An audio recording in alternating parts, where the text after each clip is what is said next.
नमस्कार, आप देख रहे हैं चैनल वन न्यूज और मैं हूं आपके साथ विपनेश माथुर। आम बजट आते ही लोगों में उम्मीद बढ़नी शुरू हो जाती है। लोग सोचते हैं कि अगर बजट में ये चीजें सस्ती होंगी तो वो खरीदेंगे, लेकिन बजट में जब ऐसा नहीं होता है तो उनके वो सपने टूट जाते हैं।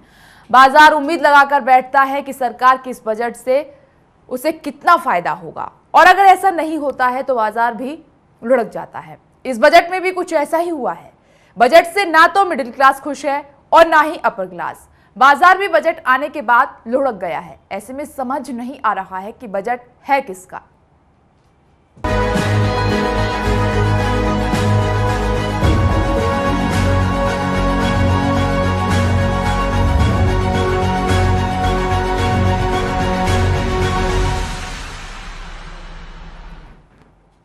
मोदी सरकार का पहला आम बजट पेश हो गया है। बजट से लोगों को काफी उम्मीदें थी, लेकिन उनकी ये उम्मीदें बजट पेश होते ही टूट गईं। इस बजट में तो मिडिल क्लास को कुछ नहीं मिला और ना ही अपर क्लास को मिला है। ऐसे में सवाल अब ये उठता है कि इस बजट में है क्या और किसको फायदा मिला है।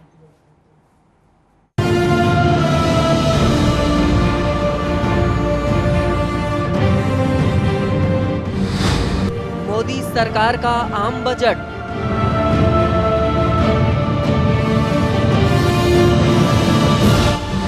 मिडिल क्लास को झटका।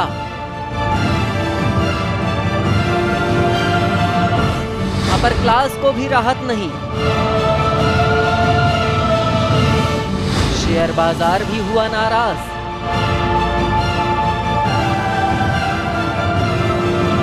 इसके लिए है ये बजट। किसको मिलेगा फायदा?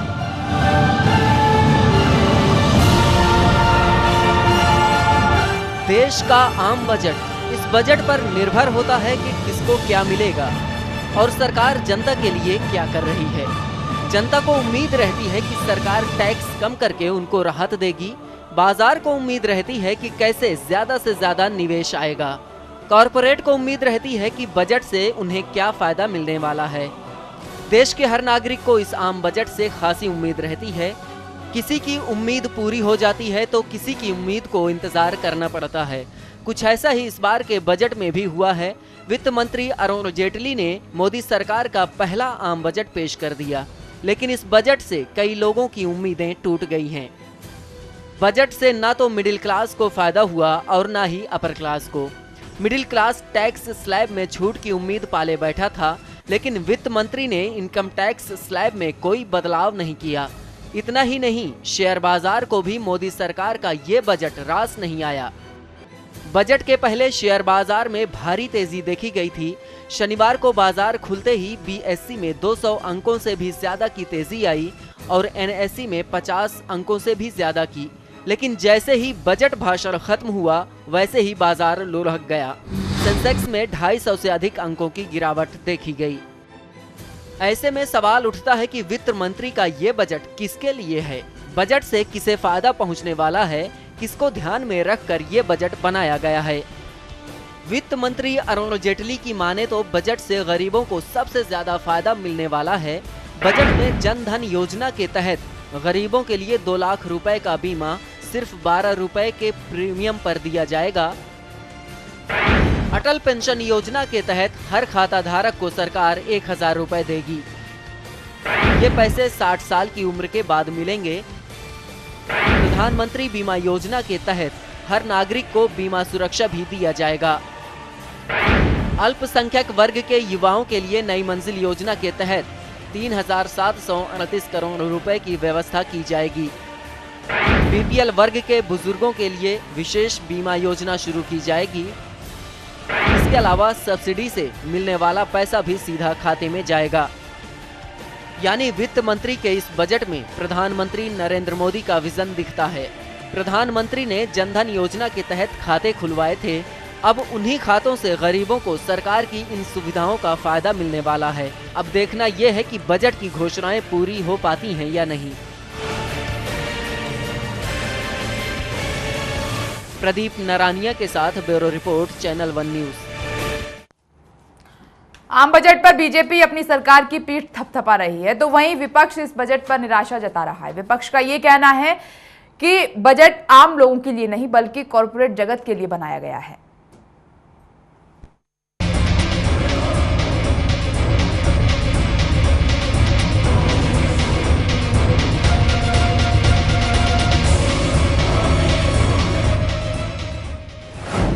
मोदी ने की तारीफ, बीजेपी को भी पसंद आया बजट, विपक्ष ने जताई नाराजगी। इस बजट से आम जनता पर जहां महंगाई की मार पड़ी है तो वहीं कॉरपोरेट जगत की इस बजट से बल्ले बल्ले हो गई है। बीजेपी और आरएसएस को ये बजट काफी रास आया है। बजट पर इन्होंने मोदी सरकार की पीठ थपथपाई है। वहीं मोदी ने भी बजट पर वित्त मंत्री अरुण जेटली की तारीफ की है। मोदी ने ट्वीट किया कि ये बजट आम लोगों के स्वास्थ्य, रोजगार और शिक्षा के लिए खास है। बजट दिखाता है कि पूर्वी राज्यों और उत्तरी पूर्वी राज्यों का विकास हमारा लक्ष्य है। बीजेपी अध्यक्ष अमित शाह ने कहा कि ये रोजगार लक्ष्य बजट है, गरीबों का ध्यान रखा गया है। गरीबों के लिए जो बीमा योजना चलाई गई है उससे सामाजिक सुरक्षा बढ़ेगी। काले धन के लिए जो कठोर कानून की घोषणा वित्त मंत्री जी ने की है, मैं इसका स्वागत करता हूं। मध्य वर्गीय नागरिक को कर के बोझ से बचाकर निवेश में छूट दी गई है। विकास बढ़ाने वाला बजट है। बीजेपी जहां बजट पर सरकार की पीठ थपथपा रही है तो वहीं विपक्ष इस बजट को बेकार बता रहा है। कांग्रेस अध्यक्ष सोनिया गांधी ने मोदी सरकार के इस बजट को बेहद निराशाजनक बताया। सोनिया ने कहा कि ये बजट उद्योगपतियों के लिए है, आम लोगों के लिए नहीं।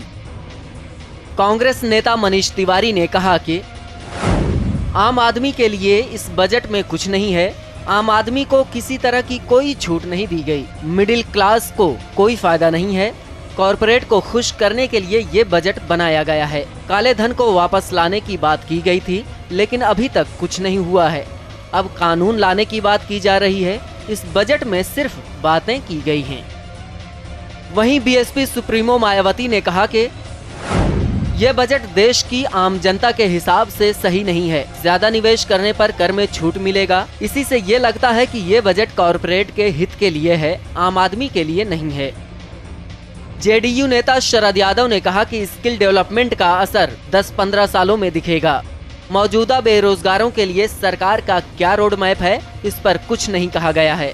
वहीं एसपी सुप्रीमो मुलायम सिंह यादव ने कहा कि बजट में किसान नौजवानों को कोई विशेष सुविधा नहीं दी गई है। धन्यवाद भाषण में किसान को अहम बताया गया, लेकिन बजट में ऐसा कुछ नहीं किया गया। बेरोजगारी के लिए कुछ नहीं किया। सर्विस टैक्स और कस्टम टैक्स बढ़ाने से महंगाई बढ़ेगी। उत्तर प्रदेश से होने के बावजूद प्रधानमंत्री ने राज्य का ध्यान नहीं रखा। इसका हमें बड़ा दुख है।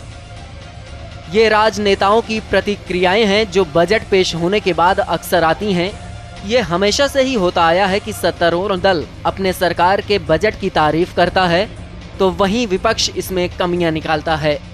प्रदीप नारानिया के साथ ब्यूरो रिपोर्ट, चैनल 1 न्यूज। आम बजट सामने निकलकर आ चुका है। चर्चा अब हमारे इस पर हो रही है कि ये बजट दरअसल है किसका, आम आदमी का है या फिर कॉरपोरेट जगत का है, क्योंकि सवाल तमाम उठ रहे हैं कि सरकार ने ऐसा कुछ नहीं किया जिससे आम जनता को राहत पहुंचे। कहीं ना कहीं सर्विस टैक्स को बढ़ाकर तो महंगाई को बढ़ावा देने जैसा काम किया है। मिडिल क्लास फैमिलीज कुछ काम कर सकती थी, कुछ सोच सकती थी, वहां पर भी बैन लगा दिया है। जेब को अब काटने जैसी बात हो चुकी है। बाहर निकलने में, रेस्टोरेंट में खाना खाने में या कुछ सामान खरीदने में अब पहले 10 बार सोचते थे, अब 100 बार सोचना पड़ेगा। और कहीं ना कहीं जिस तरीके से बाजार है वो भी लुढ़का है, तो निराशा कहीं ना कहीं दोनों तरफ है। बहुत बैलेंस जो बजट आना चाहिए था, आम बजट जिसकी उम्मीद लगाई जा रही थी, शायद वैसा निकलकर नहीं आया है। इसी पर चर्चा करने के लिए हमारे साथ खास मेहमान स्टूडियो में मौजूद हैं। इनसे जानने की कोशिश करेंगे कि कैसा लगा बजट और क्या हो सकता था, किसी चीज की कमी रह गई, कितना खास है और कितना आम है। हमारे साथ बीजेपी के नेता खेमचंद शर्मा जी मौजूद हैं। हमारे साथ कांग्रेस के नेता वंशीलाल जी मौजूद हैं। हमारे साथ वरिष्ठ पत्रकार जया शरण जी मौजूद हैं। आप सभी का बहुत बहुत स्वागत है। चर्चा की शुरुआत खेमचंद जी आपसे मैं करना चाहूंगी। ये जो आम बजट आया है, इस पर अब सवाल, आपने विपक्षियों की राय सुन ली है। सवाल ये है कि ये बजट है किसका, आम जनता का या कॉरपोरेट जगत का? ये बजट देश का बजट है, ये बजट डेवलपमेंट का बजट है। ये पहला ऐसा बजट है जो बिना पॉलिटिक्स को ध्यान में रखते हुए बनाया गया है। ये बजट पूरी तरीके से देश के हितों को ध्यान में रख के बनाया गया है, जनता के हितों को ध्यान में रख के बनाया गया है। मैं आपको बताना चाहता हूँ, जो भारत की जनता जिन चीज़ों की आदी है, जिन चीज़ों की उनको बहुत ज़्यादा ज़रूरत है, उन चीज़ों को ध्यान में रख के बनाया गया है।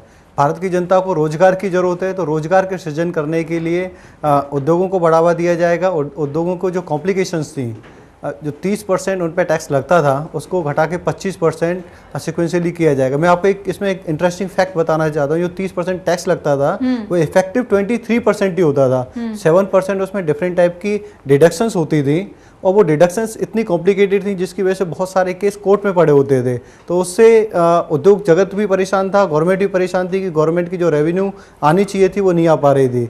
तो गवर्नमेंट ने उसको सिंप्लीफाई करके तो ओवर द टाइम जो चार साल में उसको 25% किया जाएगा। तो इन डिडक्शंस को हटा के सीधा उसको कम किया गया। लेकिन जो गवर्नमेंट की रेवेन्यू वो कम होने की बजाय बढ़ेगी, क्योंकि 23% की बजाय गवर्नमेंट को 25% रेवेन्यू उससे मिलेगा। इसके अलावा जो आम लोगों से रिलेटेड चीज़ें हैं, मैं आपको बताना चाहता हूँ, पहली बार हमारे देश में सोशल सिक्योरिटी नाम की चीज़ को इम्प्लीमेंट किया गया है कि हर एक व्यक्ति को 1000 रुपये पेंशन मिलेगी। दूसरा, नाम मात्र उस पर प्रीमियम पे जो 12 रुपीज, उस पे 2 लाख रुपए का 12 रुपए सालाना प्रीमियम पर 2 लाख 12 रुपए पे दुर्घटना बीमा दिया जाएगा। इससे एक सोशल सिक्योरिटी कि आम लोग, जो गरीब व्यक्ति है, वो मर जाता था और उसकी जो फैमिली थी उसको कुछ भी नहीं मिलता था, तो उनको एक सोशल सिक्योरिटी मिलेगी कि आपके लिए भी कोई है, आपके लिए भी कुछ गवर्नमेंट ने सोचा है। इसके अलावा मैं आपको बताना चाहता हूँ, जो आम लोगों से रिलेटेड चीज़ें हैं, जो पैकेज वेजिटेबल्स होते हैं, क्योंकि आपको पता है कि जो वेजिटेबल्स 12 महीने नहीं पैदा होते, तो वेजिटेबल्स को स्टोर किया जाता है, उनकी कूलिंग की जाती है, वहाँ पे चीज़ों को सस्ता किया गया है। इसके अलावा जो होममेड, जो मोदी जी का जो नारा है मेक इन इंडिया का, बहुत ही उन्होंने स्मार्टली उन चीज़ों को सस्ता किया है जो चीज़ भारत में बनती है लेकिन सबसे ज़्यादा बिकती हैं, जैसे मोबाइल, कंप्यूटर या फिर टीवी, फ्रिज। उन्होंने कहा है कि मोबाइल महंगा हो गया। नहीं, मैं आपको बताना चाहूँ, उसमें ये मोबाइल है, आपको मैं ऑन द रिकॉर्ड दिखा दूंगा। इन चीज़ों पे यदि वो मोबाइल और टीवी, ये चीज़ें इंडिया में बनती हैं, इलेक्ट्रॉनिक्स आइटम्स, जिसमें आइटम्स का नाम है, मोबाइल है आपका, मोबाइल महंगा हुआ है, टीवी सस्ता हुआ है। मोबाइल भी हुआ है, मेरे पास है एलईडी। मैं आपको बताऊं, mobile phone, LED TV, LCD panel, LCD light और एलसीडी लैंप, सारी चीज़ें अगर ये भारत में बनती हैं तो ये सस्ती होंगी। तो इसके दूरगामी परिणाम होने वाले हैं। इसमें जो भारत में लोग उद्योग लगा के इन चीज़ों को बनाना चाह रहे हैं, उनको प्रोत्साहन मिलेगा, वो आगे बढ़ेंगे और कंपटीशन है वो कंपटीशन दे पाएंगे। क्योंकि होता ही है कि जनरली ये चीज़ें इंपोर्ट होती हैं, इंपोर्ट होने से भारत की जो इनकम है वो भी कम होती है, भारत और दूसरा रोजगार भी नहीं मिल पाता। महंगा कर दिया है युवा, जिसका सबसे मैं आपको बताना चाहता हूँ कि जो चीज़ें सस्ती हुई वो चीज़ें मैं आपको इंपॉर्टेंट बताना चाहता हूँ। इसके अलावा जो सोलर एनर्जी है, क्योंकि जो फ्यूचर की जो एनर्जी है वो सोलर एनर्जी है, उसको सस्ता किया गया है। उसकी जो सोलर से पानी गर्म किए जाते हैं, जो इंस्ट्रूमेंट्स बनता है, उसको सस्ता किया गया। इसके अलावा एम्बुलेंस, जो लोग परेशान है कि जो एम्बुलेंस की सर्विस है, जो बेसिक सर्विस है, कंपल सर्विस है, वो बहुत महंगी है, उसको सस्ता किया गया। एम्बुलेंस को भी सस्ता किया गया और उसकी सर्विसेज को भी सस्ता किया गया है। इसके अलावा जो हमारे युवा, जो बच्चे संग्रहालय जाते हैं, चिड़ियाघर जाते हैं, और ऐसी जगह पे जब जाते हैं तो वहाँ पे जो उनकी कॉस्ट है या जो एंट्री फीस है उसको बहुत ही सस्ता किया गया है। लिस्ट हमारे पास है। मैं मैं आपको ये बताना चाहता हूँ, ये सारी चीजें आम लोगों से, गरीब लोगों से रिलेटेड है। लेकिन सवाल ये है कि रोजमर्रा की जो चीजें हैं वो महंगी हो गई हैं। रोजमर्रा की ये रोजाना नहीं करते हैं, जूते चप्पल रोजाना नहीं खरीदे जाते हैं, एलईडी टीवी रोजाना नहीं खरीदे जाते हैं, चिड़ियाघर रोजाना देखने नहीं जाते हैं। बताना चाहता हूँ रोजमर्रा की चीजें क्या है। आप यदि कहते हो ये आपने cigarette, gutkha, bidi, debit, credit card transaction, mobile bill, gym, wifi service, restaurant में खाना, इंपोर्टेंट गैजेट, ये तमाम वो चीजें आपने, पानी की बोतल, ऑनलाइन टिकट, ये तमाम चीजें आपने महंगी कर दी हैं। जिन चीजों से आपने शुरुआत की, ये चीजें लग्जरी आइटम्स में आती हैं। अपने गुटखा, अपने सिगरेट, पानी का, पीने का पानी भी बोतल पानी जो एक होता है पानी पैक्ड और एक होता है अनपैक्ड। ज्यादातर हमारी जनता है, आपने वाईफाई सर्विस महंगी कर दी है। युवाओं को आपने क्या दिया है? ये रोजमर्रा की जो चीजें हैं जिसका रोजगार देने का काम, शायद आप भी करते हो। युवाओं को हमने रोजगार देने का काम किया है। उनको रोजगार मिलेगा। जो अनएम्प्लॉयड युवा घूम रहे हैं उनको एम्प्लॉयमेंट मिलेगा। दूसरा इसके साथ साथ अगर वो नहीं तो खुद बहुत से अपना अच्छी काम बात शुरू है। करना खैर, चाहते जो हैं, मैं आपको दूसरी आपने इंपॉर्टेंट step चीज उठाए बताता हैं, हूँ, उसकी सराहना मैं भी हो दूसरी रही है, चीज लेकिन- आपको बताना चाहता हूँ। अगर वो खुद का काम शुरू करना चाहते हैं तो उसके लिए एक स्पेशल फंड का जुगाड़ किया गया है, शिक्षा लोन का भी आपने जुगाड़ किया है। उस फंड के थ्रू वो लोग अपना रोजगार शुरू कर सकते हैं। इसके अलावा जो बहुत ही इंपॉर्टेंट चीज है वो है स्किल डेवलपमेंट की। जो हमारा रोजगार इसलिए हमारे युवाओं को नहीं मिल पाता है क्योंकि जो उनके स्किल्ड है, इवन आपको बताना चाह रहा हूँ कि इंजीनियरिंग कॉलेज से जो इंजीनियर्स पास आउट होते हैं उसमें से 60% to 70% इंजीनियर्स नॉन स्किल्ड होते हैं, उनको काम डायरेक्टली नहीं दिया जा सकता। तो ऐसे युवाओं को स्किल्डफुल बनाया जाएगा ताकि वो तुरंत और जल्दी से जल्दी उनको रोजगार मिल सके। तो ये पूरा जो बजट है वो युवाओं को ध्यान में रखते हुए, आम लोगों को ध्यान में रखते हुए, इकोनॉमी को ध्यान में रखते हुए, देश को ध्यान में रखते हुए बनाया गया है। एक सवाल का जवाब दीजिएगा कि जो आपने कॉर्पोरेट टैक्स है जो 30 से 25 आपने कर दिया, 5% किया है जो over the 4 years। तो आपको सर्विस टैक्स बढ़ाने की क्या जरूरत थी? यहाँ पर भी थोड़ी राहत देते थे आप।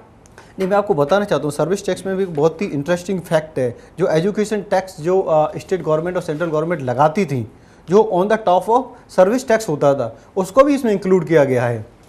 तो उसको इंक्लूड करने के बाद बहुत ही मार्जिनल इसको बेटर किया गया या मार्जिनल इसको इंक्रीज किया गया है। लेकिन इससे जो रेवेन्यू आएगी उस रेवेन्यू को उपयोग करके बहुत सारे इंपॉर्टेंट सेक्टर्स में लगाया जाएगा। आप देखेंगे एजुकेशन में इतने क्रांतिकारी स्टेप लिए गए हैं, उसमें इस पैसे का उपयोग किया जाएगा।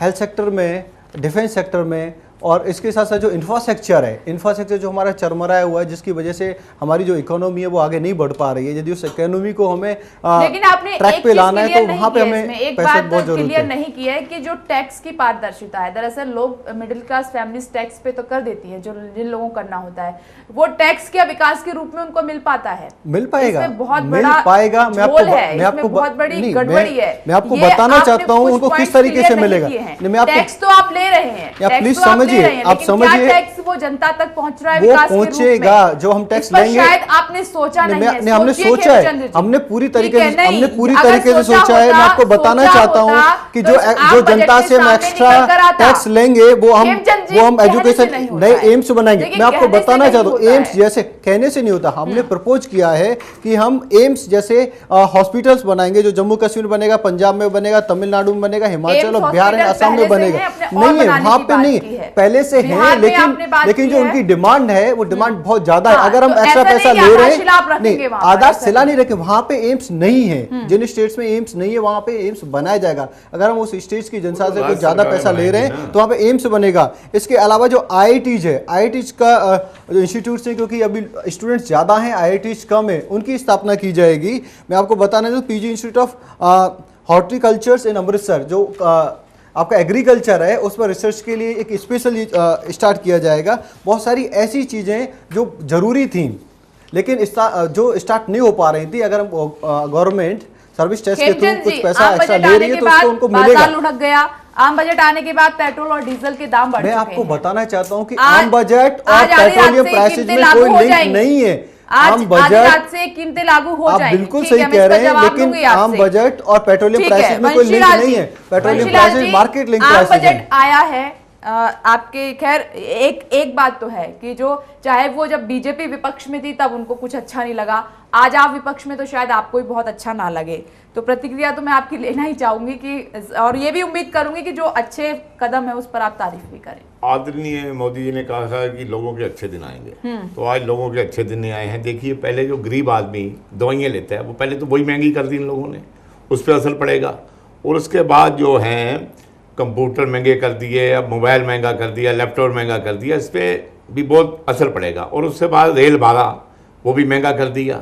अब रात को आज जो डीजल महंगा होने जा रहा है, पेट्रोल महंगा होने जा रहा है, और बिजली भी महंगी होने जा रही है। सर, एक इस पॉइंट में कंफ्यूजन है, ये बार बार आप लोग कह रहे हैं कि रेल भाड़ा बढ़ाया गया है, जबकि इनका ये कहना है कि नहीं, रेल भाड़ा बढ़ाया नहीं गया है। सर्विस टैक्स ऐड हुआ है, इसलिए रेल भाड़ा बढ़ेगा। खेमचंद जी, ये बात सही है? जी जी जी जी, ये ऑलरेडी आ गया है। खाने पीने के लिए नहीं, बच्चे हमारे का आ गया है, बच्चे हमारे परिवार जाता है होटल में खाने के लिए, वो भी महंगा कर दिया लोगों ने। बिल्कुल सही कह रहे हैं, लेकिन रेलवे को सर्विस टैक्स के दायरे में भी कांग्रेस सरकार ही लाई थी। अगर अब सर्विस ये टैक्स में कांग्रेस सरकार को रोते रहते हैं, कांग्रेस सरकार को रोते रहते हैं, 7 सालों से कांग्रेस सरकार को रोते रहते हैं। बहुत सारे जो ऐसे कांग्रेस सेक्टर सरकार ने 7 सालों में किया, किसी सरकारों ने नहीं किया आज तक। वो कांग्रेस यहाँ ही पे लाई सुई थी। से लेकर आप हवाई कांग्रेस जहाज तक अगर बना उस पे दिए कोई बात और मंगल करते हैं ग्रह तो तक पहुंच गए बात हमारे करने आदमी। नहीं है। ये कांग्रेस की देन है, किसी और की देन नहीं है। इन्हें पता क्या है कैसे हिंदुस्तान को कांग्रेस आजाद की किया देन गया ये है। है कि जो हिंदुस्तान को इकोनॉमी की आजाद जो- करने वाले कांग्रेस ही इकोनॉमी की है, जो और हालत किसी ने है, आजाद वो नहीं ऐसी कराया। जर्जर हालत है। तभी तो बैठे हैं उसको मोदी जी आज सीट पे। अगर हिंदुस्तान आजाद ना कराते, मोदी जी सीट पे ना बैठते यहाँ पर। हिंदुस्तान चलिए। को आजाद हाँ। करने में एक कांग्रेस मिनट का की हाथ नहीं है। हाँ, ठीक पूरा है। आजाद मैं- तोड़ने में भी देख- कांग्रेस का ना, हाथ ना, है। ना, कोई देखिए, देश ने जो तोड़ा टुकड़े नहीं है। हुए वो भी कांग्रेस की वजह से ही हुए। ठीक है, वंशीलाल जी की प्रतिक्रिया मैं आम बजट पर ले लूं। जी सर बताइए, आम बजट आपको कैसा लगा? हाँ, बिल्कुल बेकार है। देखिए सीट में बेकार भी कौन कौन से पॉइंट्स हैं जो बहुत ज्यादा बेकार हैं? जिससे पहले कुछ फायदा तो नहीं देखिए, सकता। पहले दवाई पे है आइए, जो दवाई गरीब लोग लेता है, कहाँ से लेगा गरीब लोग। और उसके बाद आ जाइए उस पे आप ये खाना, हमारे बच्चे जाते हैं होटलों के अंदर खाना, रहने के लिए बच्चे जाते हैं, तो कैसे होगा उन्हें? इतना महंगाई कर दी इन लोगों ने। अब रात को फिलहाल डीजल बढ़ने वाला, पेट्रोल मंगने वाला, अगर इलेक्शन होते तो ये बिल्कुल ना बढ़ाते। अभी 5 साल पूरे इनके पड़े हैं, इन्होंने सोचा कि अब लूट लो। अच्छा सर, ये गांव गरीब के लिए जो इन्होंने दिया है उसमें ये है कि 4 करोड़ मकान 2020 तक सभी गांव में बिजली, ये मकान और बिजली का इनका ये स्कीम है। 2000 लंबा समय लिया, यानी दूसरा टर्म भी इनको चाहिए शायद ना, उसके कहाँ लिए। दे सकते हैं? दूसरा ये प्रधानमंत्री सुरक्षा योजना इन्होंने शुरू की है, उसमें 12 रुपए सालाना प्रीमियम पर 2 लाख का दुर्घटना बीमा है। एक जीवन ज्योति बीमा शुरू किया है, जिसके तहत 18 से 50 साल के लोगों को देखिए, जो 330 बीमा रुपए इन्होंने सालाना किया है, प्रीमियम पर मरेगा 2 लाख आदमी, का जब जीवन मरेगा बीमा इंतजार मिलेगा। करेगा भी कब मरे और कब परिवार को 2 लाख रुपए मिले।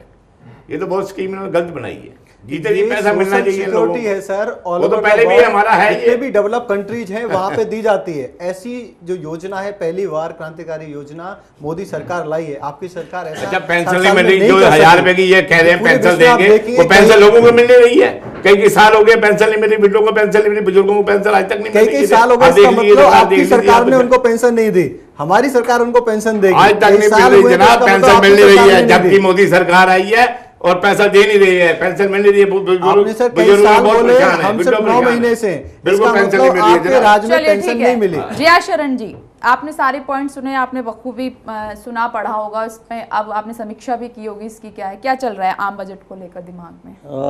सबसे पहले तो एक लाइन में मैं इसकी समीक्षा कर दूं कि मैं 93 का जो पहला बजट था, Manmohan Singh as finance minister, मैं उस समय ऐसे रिपोर्टर कवर करने गया था पार्लियामेंट, और तब से शायद बजट कवर कर रहा हूँ और देख रहा हूँ, बजट की समीक्षा कर रहा हूँ। और शायद इन 22 सालों में पहली बार मैं जितना निराश हुआ हूँ उतना कभी नहीं हुआ था। और इसका कारण कई सारे हैं। एक तो आप सीट गद्दी पाने के लिए अच्छे दिन की एक नारा देते हैं। पीएम कहते हैं कि मेरा विजन है, एफएम कहते हैं कि ये मेरा बजट है। और ये अगर विजन है, ये अच्छे दिन है और ये बजट है, तो फिर भगवान जाने आगे क्या होने वाला। दूसरा, जिस काले धन को लेके लोग आए थे, उस काले धन की अब कहाँ बात हो रही है? आपके और मेरे अकाउंट में 15 लाख रुपए आने वाले थे, कहाँ गए वो काला धन? 9 महीने गुजर गए, अब तो कहाँ 9 दिन में आने वाले थे? रामदेव भी जनाब चुप है। नहीं, एक रामदेव भी नहीं बोल आप रहे। एक सेकंड मुझे कंप्लीट कर लेने काले धन के लिए जब आप बोल रहे थे मैं नहीं बोल रहा था। हाँ, हमने प्लीज बोल मुझे रहे बोल- थे। एक जी। मिनट। बिल्कुल, हमने जया बोला। शरण जी माफ एक कीजिएगा, सेकंड। माफ कीजिएगा, मुझे एक छोटे से ब्रेक के लिए रुकना पड़ रहा है। ब्रेक के बाद इसी पर चर्चा हमारी जारी रहेगी। एक छोटा सा ब्रेक, फौरन लौटते हैं।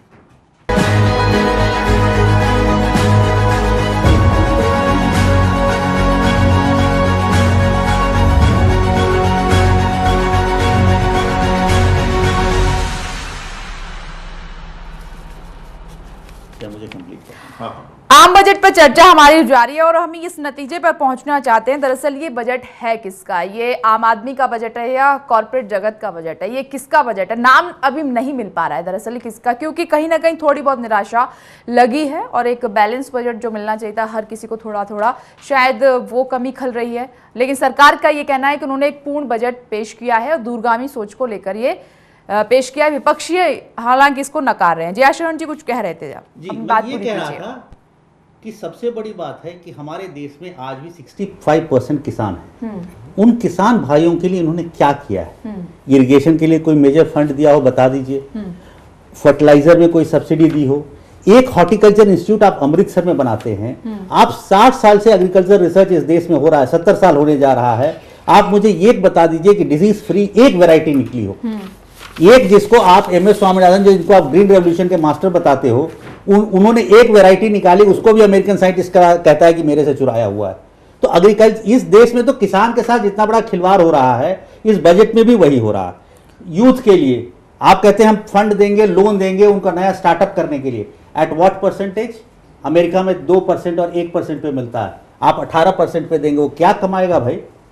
वो जैसे खादी ग्राम उद्योग में होता है कि 30% हम दे रहे हैं आपको, ये 30% इसमें आपका है, 50% ही आपको रिटर्न करना है या 70% रिटर्न करना है।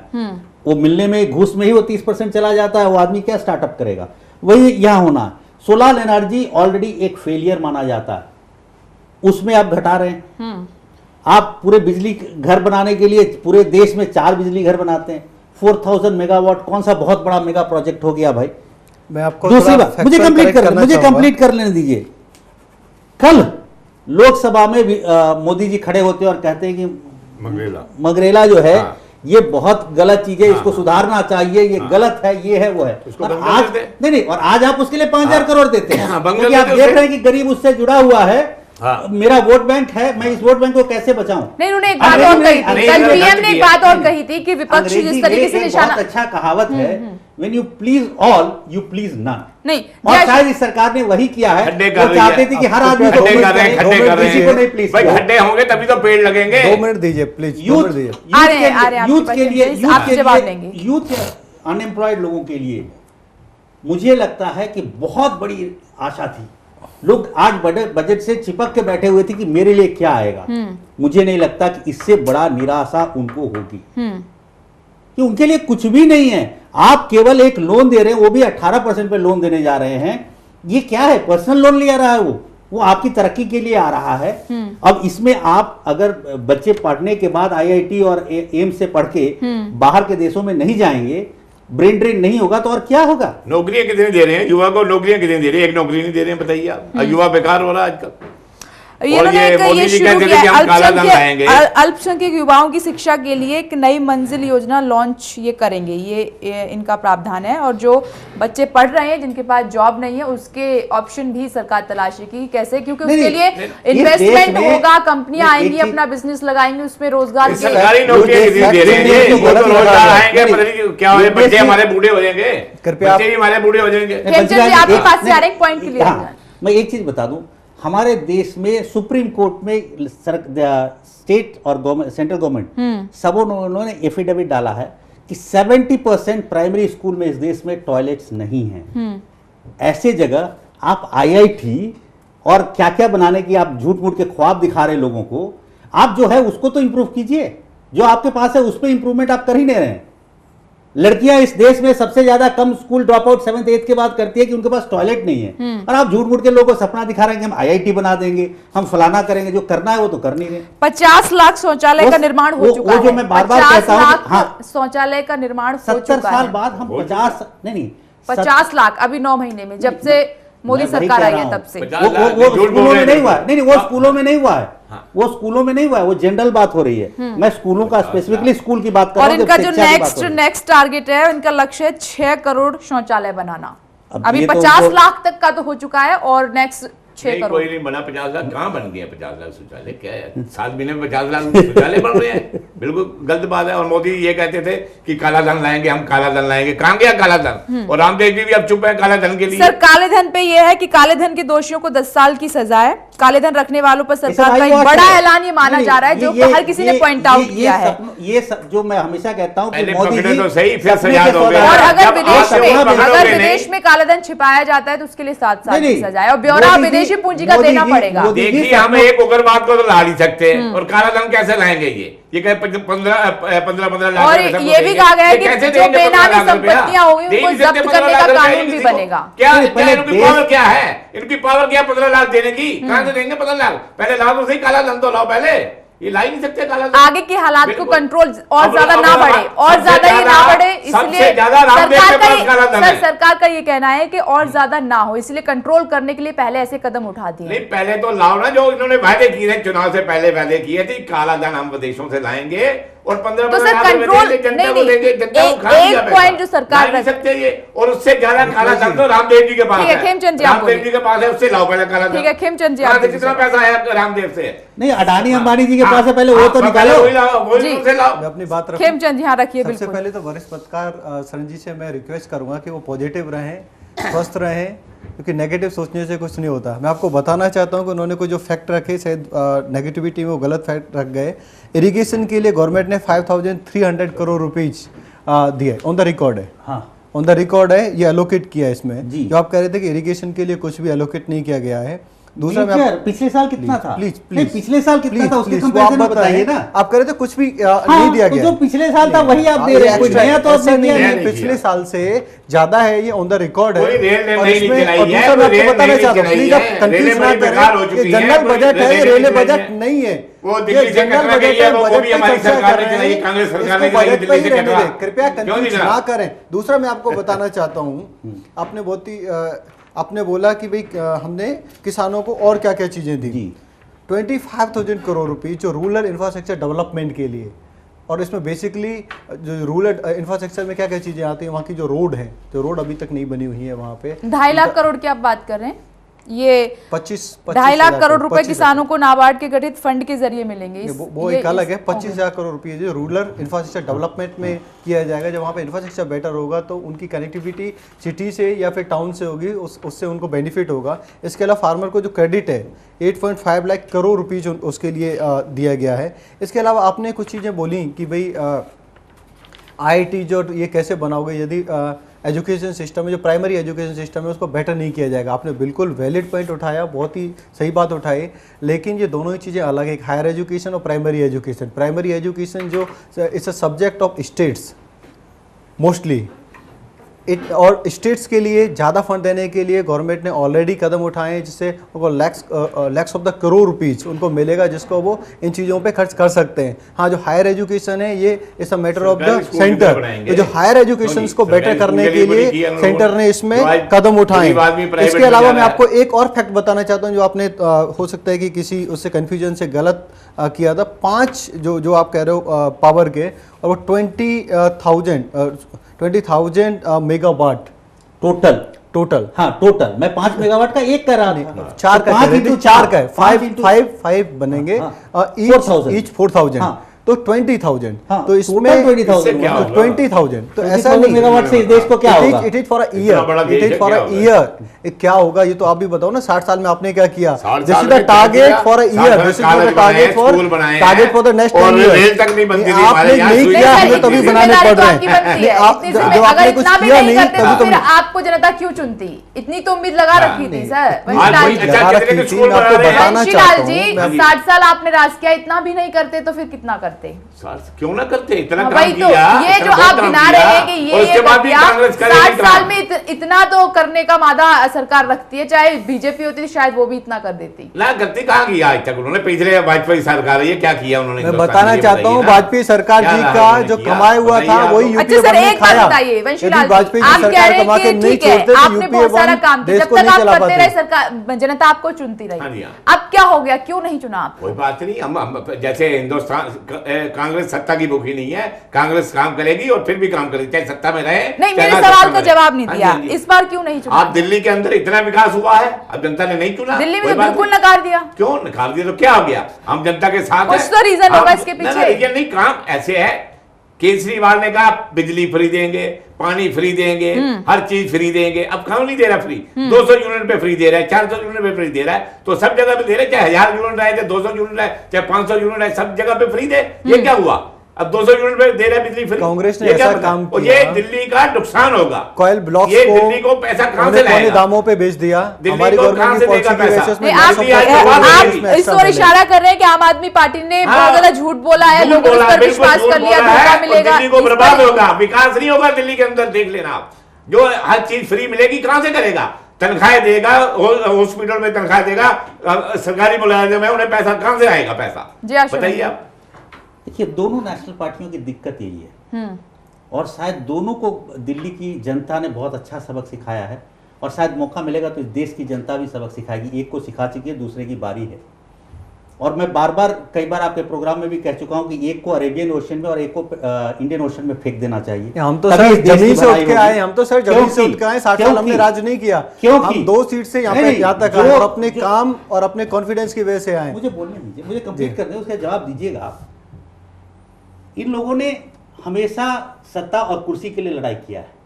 आज अगर 400 यूनिट एक गरीब जो झुग्गी में रहता है उसके 200 यूनिट रहता है, मैं एक LIG फ्लैट में रहता हूं, मेरा 400 यूनिट से ऊपर नहीं आता, तो मुझे वो सरकार सही है भैया, क्यों खराब है? आपको आप बिजली वाले, आप बिजली कंपनी से, आपके घर में सर एसी लगा हुआ है? एसी लगा हुआ है आपके जी घर में? लगा हुआ है। तो सर अगर किसी घर में एसी लगा हुआ है तो साल 400 के 3 यूनिट से महीने, शायद नहीं साल के 3 महीने, 9 महीने तो मेरे पैसे गलत बचेंगे। बात है, अनर्गल बात है। सर 3 महीने सर्दी पड़ती है, 3 महीने सर्दी पड़ती है, बाकी के दिन गर्मी में ही काउंट होते हैं, बाकी के महीने गर्मी में काउंट। मुझे कंप्लीट करने दीजिए। जी आप 6 महीने रखिए, 6 महीने मुझे, या 3 महीने ही चलिए, 3 महीने मुझे फायदा हुआ। ये लोग तो ब्लैक मनी लेते हैं कंपनियों से, अपने इलेक्शन में खर्चा करते हैं। मोदी जी चाय बेच बेच के 35,000 करोड़ घर से लाए थे क्या भाजपा के इलेक्शन में खर्चा करने के लिए? सोनिया गांधी क्या अनर्गल आरोप ना लगाएं, मोदी जी की पर्सनल प्रॉपर्टी 35,000 करोड़ नहीं है। आप आबादी की बात कर रहे हैं ना, इस देश को आप बर्बाद मोदी जी यहाँ पे हैं, आप केजरीवाल ये बंद करें ना, जिन्होंने पैसा भ्रष्टाचार किया बंद करें, ताकत नहीं है केजरीवाल में बंद करने की, हिम्मत नहीं है केजरीवाल में बंद करने की, बंद करो, किसने भ्रष्टाचार किया है? ये तो जो मर्जी कहता रहे। एक मिनट जया शरण जी, आपने सवाल उठाया है। आम आदमी पार्टी जो चुनाव प्रचार किया था आम आदमी पार्टी, वो किसी नेशनल पार्टी से कम नहीं था, ये आम पार्टी इतनी खास बन गई, पैसा कहां से आया? पैसा कहां से आया? आप वेबसाइट पे जाइए, आप अभी लैपटॉप खोलिए, लोग को दिखा दीजिए कहां से पैसा आया। जया शरण जी, ये तो वही बात हो गई जो आम आदमी पार्टी के नेता यहाँ पर आकर क्यों बोलते क्यों हैं। नहीं, वो लोग कम से कम 10% भी विजिबिलिटी तो है, जनाब, इनकी तो वो भी नहीं है, हमें ना इनको कोई तो वो पैसा भी दे। नहीं है। इतना पैसा कहां से चोरों आया? को कौन पैसा दे? एक चाय बेचने वाले, चाय पीने का 20,000 कप चाय, बताइए आप। False visibility, false. Incomplete visibility is always manipulated and false. Either it should be the 100% visibility. वो कांग्रेस और भाजपा दोनों नेशनल पार्टियों को लगता है कि मेरी चाल नहीं चली तो लोग गलत है। ऐसा नहीं होता है। वो मिस्टर जनता समझती है, जनता बेवकूफ नहीं है। जनता बता देगी ना, वो नटवरलाल कौन है, वो बजट कल का और आज का बता जनता रहा है। बताए, और कितने केजरीवाल ने स्कूल खोल रहे हैं, कितने हॉस्पिटल खोल रहे हैं, पता लग जाएगा। बिजली 5 साल में आधी, कितना काम पानी करेगा। फ्री, बिजली आधी, केजरीवाल तो ये भी कहते थे मैं कार नहीं लूंगा, मैं बंगला नहीं लूंगा, अब क्यों ले रहा है? आप सब कुछ ले रहा है, बताइए आप क्यों ले रहा है? आपके मोदी जी से, आपके मोदी जी से 10 गुना छोटा है उनका नहीं, अगला। मोदी जी तो एक या है। आपके मदन लाल खुराना या स्वर्गीय साहिब सिंह वर्मा जिस घर में रहे थे, 25 करोड़ लोगों को रिप्रेजेंट करते हैं। नहीं, एक सेकंड मुझे बोलने दीजिए। वो अच्छा केजरीवाल सीट छोड़ के जब कांग्रेस ने छोड़ की तो पूरे 5 साल करता राज करता, उसे पता था कि मैं बिजली पानी फ्री नहीं दे सकता, कुछ नहीं कर सकता। अब ये क्या होगा? देखिए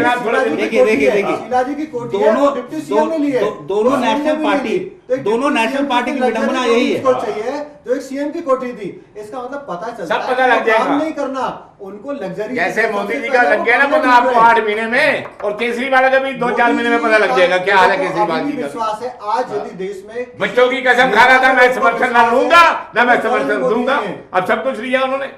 झूठ बोलते हैं बिल्कुल। आज यदि युवाओं को विश्वास, भाजपा और कांग्रेस दोनों की यही हाल है, बैठे बजट डिस्कशन करने के लिए और देखिए कहाँ रोटी सेक रहे हैं, कहाँ रोटी सेक रहे हैं। चलो आप आ जाओ, ये तो खैर नेताओं की पुरानी आदत है कि मुद्दा नहीं, ठीक है, थोड़ी बहुत चर्चा एक्स्ट्रा हो जाती है इसमें, थोड़ी बहुत चर्चा मुद्दे से हटकर हो जाती है उसमें। ठीक है, हम मुद्दे पर आते हैं। खेमचंद जी, ये आपकी कुछ ऐसी स्कीमें हैं जो लॉन्ग टर्म है काफी, ये 2020 और 22 की जो आपने बात की है, इसके लिए शायद आपको दूसरे कार्यकाल की जरूरत होगी। हाँ, नहीं, दूसरे कार्यकाल की आपको आवश्यकता पड़ेगी। हम आपसे स्कूल बना रहे हैं, आज हमारे हिंदुस्तान गरीब आदमी बहुत परेशान है। हिंदुस्तान के अंदर कितने स्कूल बना रहे हैं जेटली सर? आ रहे हैं आपके पास, मैं खेमचंद जी से इसका जवाब ले लूं। खेमचंद जी, ये जो अभी हाल में जो योजनाएं धरातल पर उतरेंगी जिससे आम जनता को फायदा होगा, उनके बारे में कुछ बताइए कि जो फौरी तौर पर राहत, ये तो आपने कुछ ऐसी, ज्यादातर स्कीमें ऐसी हैं जिसमें बहुत सालों साल लगेंगे, 10 साल 15 साल ऐसे लग जाएंगे। ये हाल ही में जिससे राहत मिले और जनता सुकून महसूस करे, क्योंकि सर्विस टैक्स बढ़ा दिया, इससे तो उनको राहत मिलने वाली है नहीं। इमीडिएटली आप बोलो कि बजट इंट्रोड्यूस होते ही राहत मिले, ऐसा नहीं, मैं ये नहीं कह रही हूँ कल ही मिल जाए, ये आप मेरा इशारा समझ रहे हैं, इतना तो अंडरस्टैंड हम लोग भी करते हैं। वही बता रहा हूं, इसी साल में ऑन ग्राउंड जनता को बहुत सारे फायदे होने वाले हैं।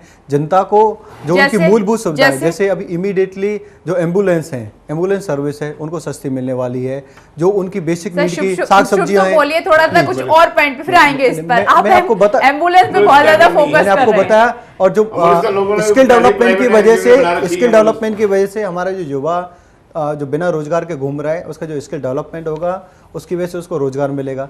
तीसरा, जो उद्योग, हमारे यहाँ पे उद्योग लगाने से डरते थे क्योंकि यहाँ पे इतना ज़्यादा कॉम्प्लिकेशन होता था, इतनी ज़्यादा गवर्नमेंट का प्रेशर होता था और वो काम नहीं कर पाते थे। उसको हमने सिंप्लीफाइड किया है, उद्योगों को बढ़ावा मिलेगा तो लोगों को रोजगार मिलेगा। इसके अलावा हमने सेल्फ एम्प्लॉयमेंट को प्रमोट करने के लिए, सपोर्ट करने के लिए नए फंड की योजना बनाई है। इसके बाद जो लोगों में एक अनसिक्योरिटी होती थी, जिसकी वजह से वो लगातार अपना पैसे को जोड़ते जाते थे, जिसको वो इन्वेस्ट नहीं करते थे, उसमें थोड़ी कमी आएगी कि उनको सिक्योरिटी रहेगी। 60 साल के बाद उनको चाहे कम सही, लेकिन उनको पेंशन मिलेगी। इसके बाद जो गरीब लोग, जो उनके जो डिपेंडेंट है, कृषि के क्षेत्र में किसानों को फौरी तौर पर क्या मिलने जा रहा है? कृषि के क्षेत्र में आपको बताना चाहता हूँ, कृषि क्षेत्र में हमने पूरा कंसल्टेशन किया, उसमें थ्रू मनरेगा भी और डायरेक्ट इरिगेशन के लिए एक स्पेशल पैकेज की घोषणा की गई है। अभी मैं आपको बताना चाहता हूं, इसमें कि मनरेगा को लेकर आप बहुत ज्यादा खुश नहीं थे। मैं आपको बताना चाहता हूं, मनरेगा को लेकर आप लोग बहुत ज्यादा खुश नहीं थे। अब ये फंड आपने से बिलोंग करता हूं, आपको बताना चाहता हूं, आज किसान की जो कॉस्ट बढ़ी है, प्लीज एक मिनट एक करके क्वेश्चन ऐड कर देता हूं, उसका भी जवाब दीजिए।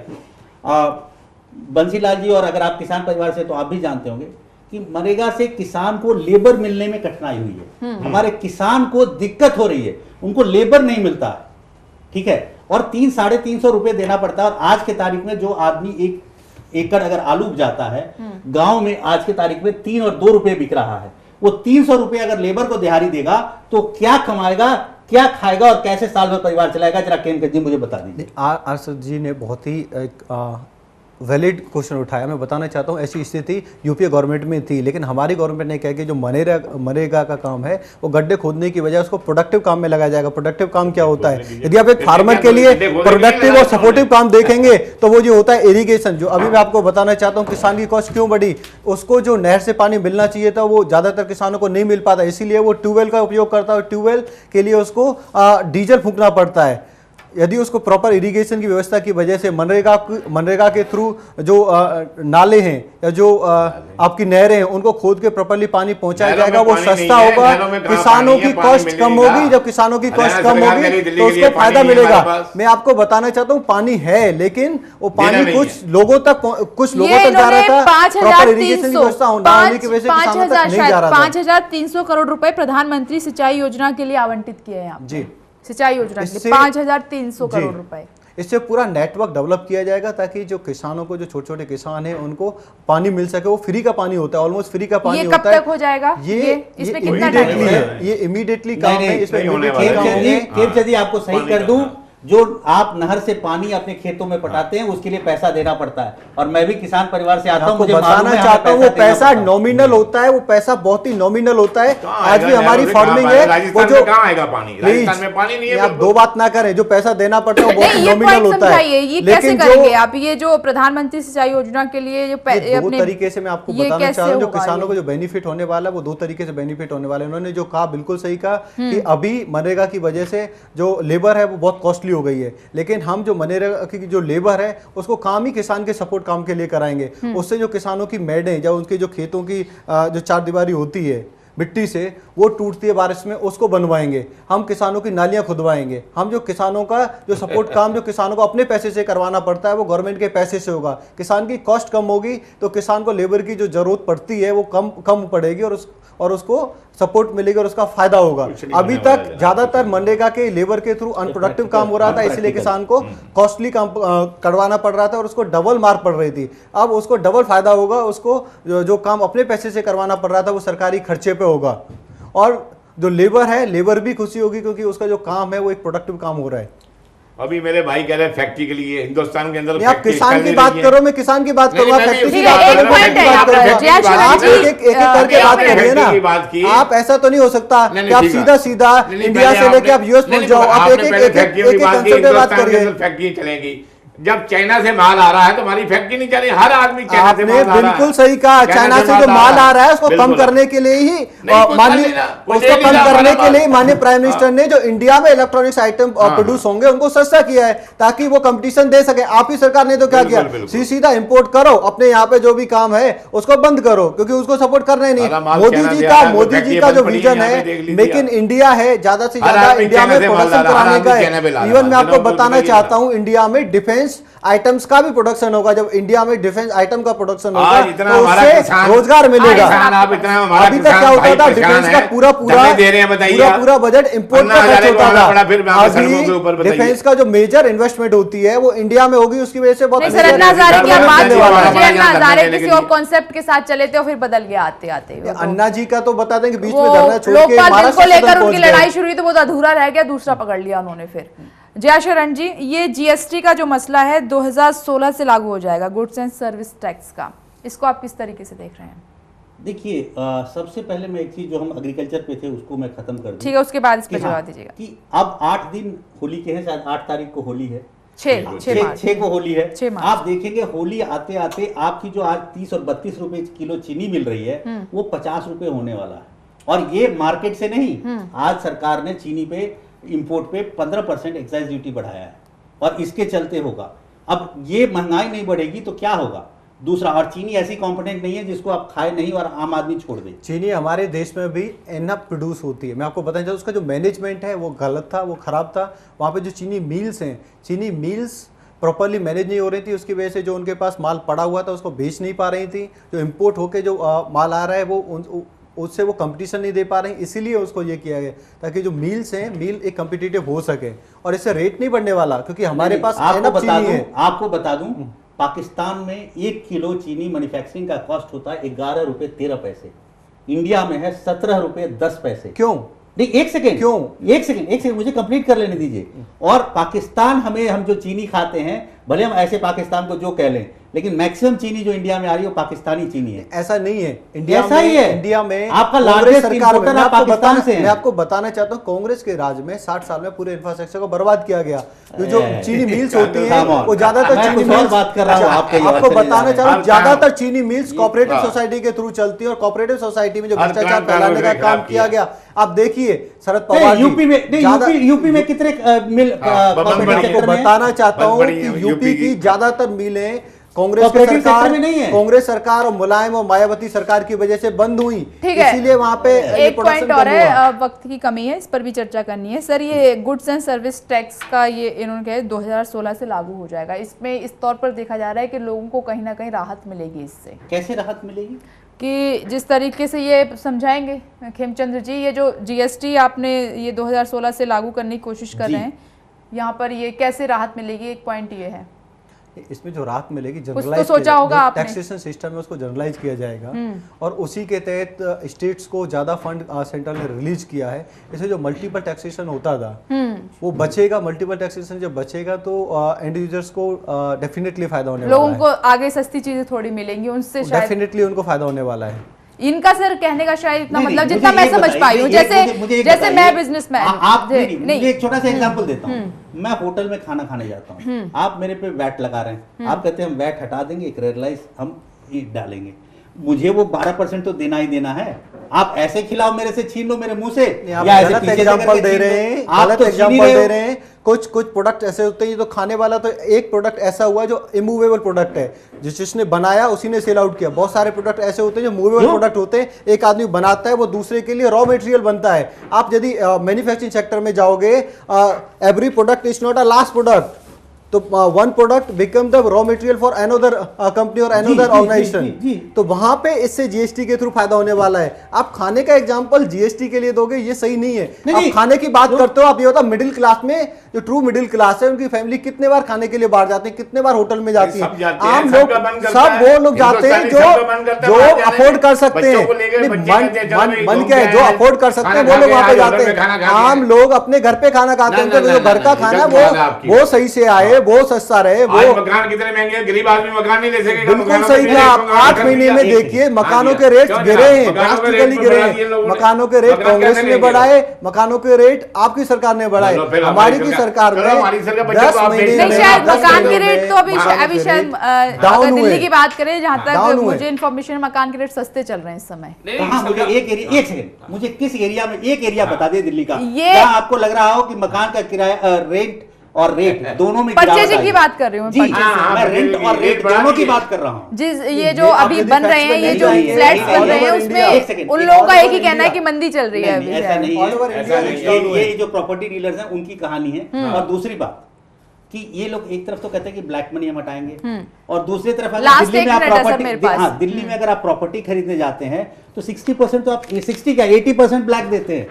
तो वो ब्लैक मनी कहां से आएगी? आपको बताना चाहूंगा, आज बोला है गवर्नमेंट 1 लाख रुपए से ज्यादा यदि ट्रांजेक्शन करते हो तो उसमें आपको अपना पैन नंबर देना जरूरी है। और आपको आज ही परचेजिंग पर भी यही है, पर्चे पहले 50,000 पर था, अब 1 लाख पे शायद पैन कार्ड दिखाना पड़ेगा। परचेजिंग आप करते हैं 20 लाख का मकान है, चलिए ठीक है, 10 लाख तो लेंगे पक्का, 10 लाख देंगे 2 नंबर में। समय की कमी है, चर्चा को यही खत्म करना होगा, चर्चा को यही खत्म करना होगा। आप सभी का बहुत बहुत शुक्रिया इस चर्चा में शामिल होने के लिए। अब इंतजार थोड़ा करना पड़ेगा, सरकार ने जो अपनी योजना बनाई है वो धरातल पर कैसे और किस रूप में ये आम बजट उतरेगा, ये देखने वाली बात रहेगी। आप देखते रहिए चैनल 1 न्यूज़।